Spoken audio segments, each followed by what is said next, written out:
YouTube open કરવાનું, પછી આપણી પોતાની ચેનલ હોય ચેનલમાં જવાનું, ચેનલમાં જઈને આપણે કોઈ પણ વિડીયો ઉપર જતા રહેવાનું.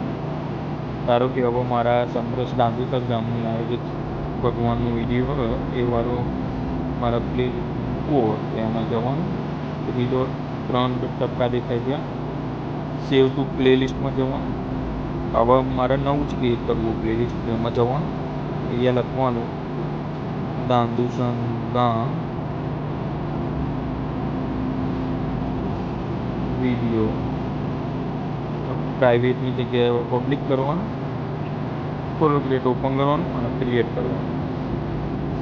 હવે આ વિડીયો પ્લે લિસ્ટમાં જતું રહેશે. હું તમને બતાવું હોય જ્યાં જવાનું, વ્યૂ ચેનલમાં જવાનું, પ્લે લિસ્ટમાં જવાનું. ત્યાં આવી ગયું દાંદુસર ગામવાળો વિડીયો. આની અંદર જતું રહેવાનું કે આ વિડીયો આપણે દાંદુસર ગામની અંદર